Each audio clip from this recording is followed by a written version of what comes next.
The sharks are circling in the SFWA own voices diversity markets for these short fiction anthologies.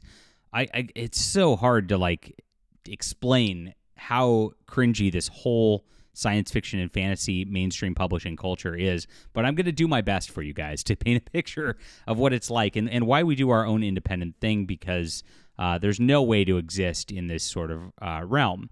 But another Nigerian author has entered the chat, and he's like, "Hey guys, it's time to give me all your awards and all your anthology credits, headlining story titles. I'm the real deal here."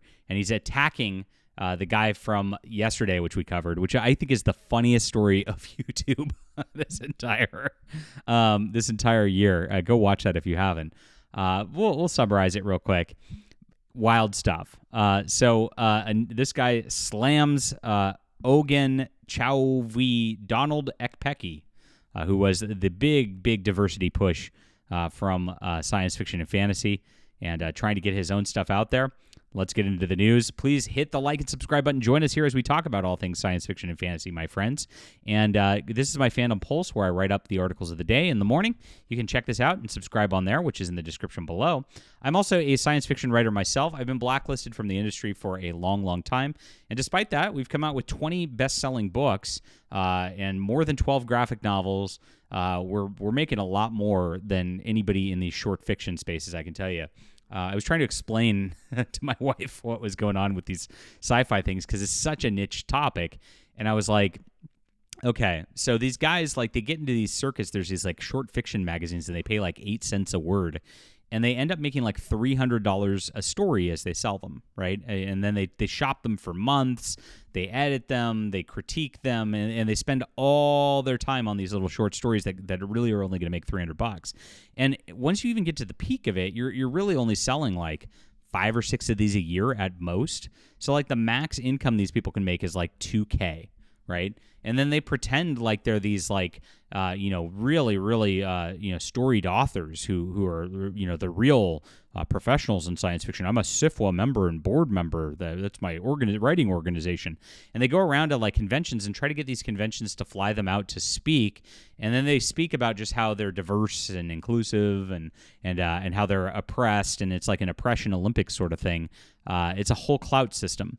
And like I said, none of these people make money. None of these people actually sell to readers. And what's funny is the magazines that print these just sell to other aspiring magazine writers who are trying to figure out what those editors like to try to copy it, to try to get their stories sold in there. So these people literally have no fans and no readers. Now, we've just done the opposite. We just just put out books ourselves and then grew a fan base. People love this trilogy right here.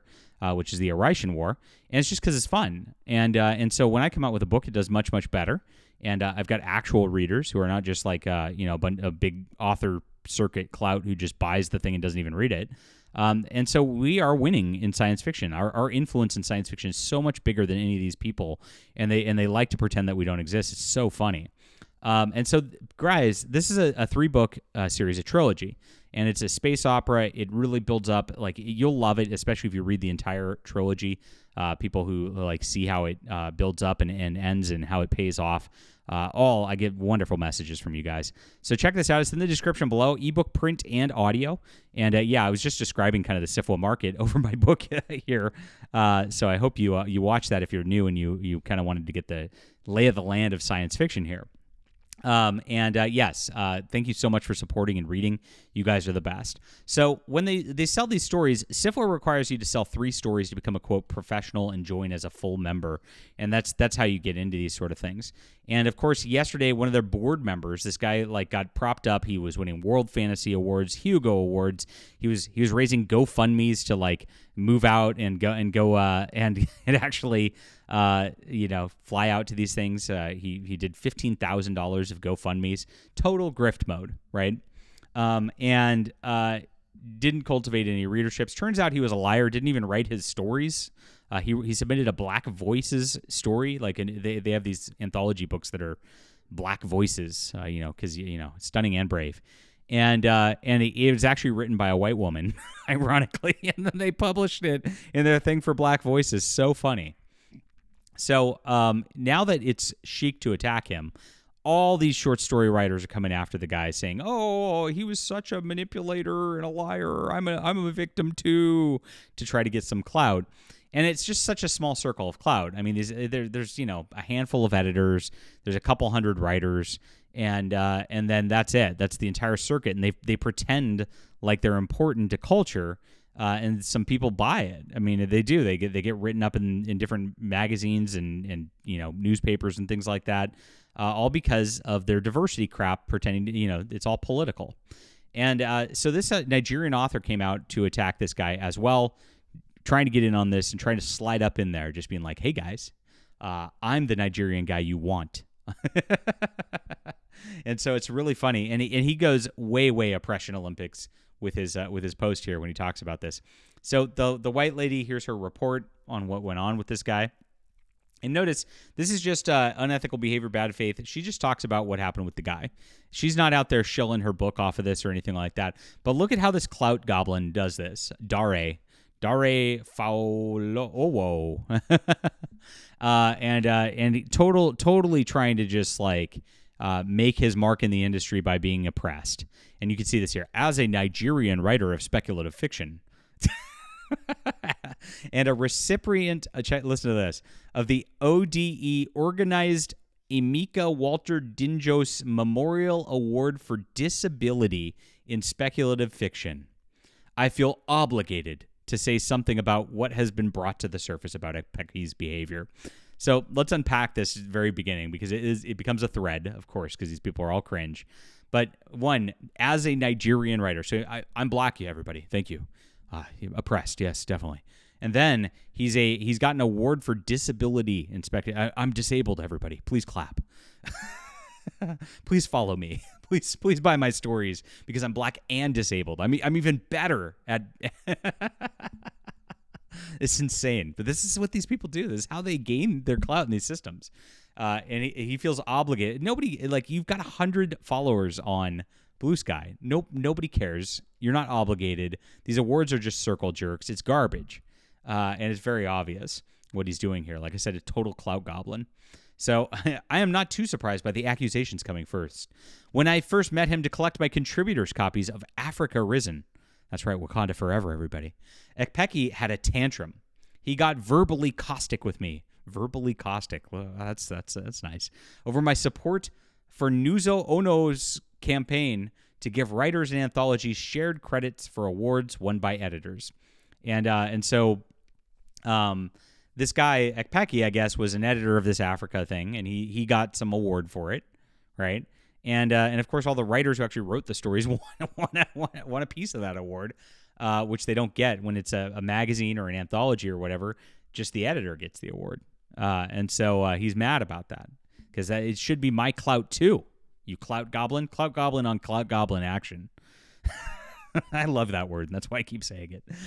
He accused me of being a part of a mob that was after his life. This is how crazy this is. A mob after his life over some award that like 5 people have heard of or care about. Using the access he had to me through a friendship forged over being Nigerian writers of speculative fiction living in Nigeria to cause me distress over a single comment made online. Oh, so much distress. Again, a victim.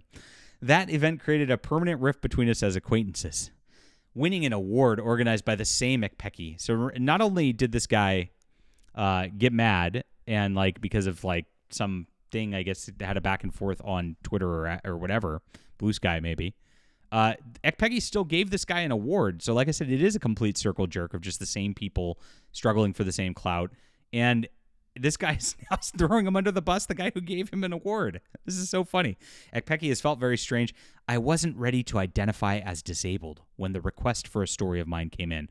Wasn't ready to identify as disabled? Are these people real? Are you in a mobility scooter, dude, or are you not? What's going on? Oh, geez. I don't know. Before I knew there was any wahala, I accepted because the wider community was involved and because it contributed to mutual aid keeping me afloat. So, yes, it's all about that community clout. And because they were involved, he saw it was a good clout opportunity, so he went for it. And mutual aid, because, again, they don't actually sell to readers. I applaud the strength and restraint exercised by those who have been harmed by Ekpeki's actions and their choice to be open about their experiences. It's a slippery situation, and I believe there's a need for us to be gentle as we exercise this energy from our lives. Full cancellation, bro. But it's my turn. I'm black and disabled. That guy's just black. Give it to me. Give me the awards. I look forward to the motions of the larger SFFH community and will take towards broadening the lens with which they look at African speculative fiction and all other global sources of genre that are not of the West. So again, this is a whole plea of look at me, look at my stories. You should be giving me the awards, giving me the clout, and that's all this was about. It was a big narcissistic, it's about me situation because this woman got her story stolen. And, of course, because she has to virtue signal, too, because, she's white in this black space. I'm sorry to hear about your experience. It sounds uncomfortable and confusing. So they had a fight online about, like, some award thing, and, like, this guy's a victim now. I mean, this is so stupid and pathetic. It really is pathetic. But this is science fiction, the establishment, guys. This is what it is. Thank you for speaking up about all of it. I know it wasn't easy, but I hope it's clearer than ever. You did nothing wrong. The air is clear now that I've shared. I was quite upset. It was confusing. I always wondered what I did wrong for so long. Now I see it wasn't me at all. Please clap. Please buy my short story for $300. Feed a whole village in Nigeria. Thank you for being open about your experience. Oh my gosh, pretty funny. Now, the Ekpeki guys disappeared, and of course, he was doing the same thing. Like on Blue Sky, his last post was October 23rd. They were having like a writers' fellowship, which I don't even know what that is, and they were all flying out diverse people to Mexico City to write together for some reason. And it was headed up by Sheree Renee Thomas, who was the diversity appointee of Fantasy and Science Fiction magazine. Now, she has not published a magazine in a year, despite being the editor there, and seems to not be doing her job, but again, is just grifting off clout stuff with these like fellowships and whatever it is. And so this guy, like the Ekpeki guy, was got a grant to go there or something, got invited. But then he made a post about how he couldn't afford the travel. It was looking like he was trying to get a GoFundMe going once again to grift so he could travel to Mexico City once again. And these guys just need to, I guess, learn to code at the end of the day. But then again, AI is doing that. What are they going to do? So this is the clout system in SFWA, in mainstream establishment publishing. It's all fake. It's all gay. And it all is leading nowhere. But they're going to give each other awards. Then they'll give each other even more awards for their awards. And this is where it'll all end up. So I guess you can check out this guy. What's his name? Dare Fallowo, if you want. Or don't. I'd rather you just buy my books because they're just fun. They're good. They're entertaining. And that's what science fiction's for. So no victim here. I'm doing great. And it's all because of you guys. I appreciate the real readers out there. And that's how it should be. Like, I mean, you should be trying to appeal to real readers, you'd think. But these people don't. It's all about their little clout systems. And we'll just laugh at it. Leave a comment down below with what you think about this. Hit the like and subscribe button, my friends. We'll be back soon.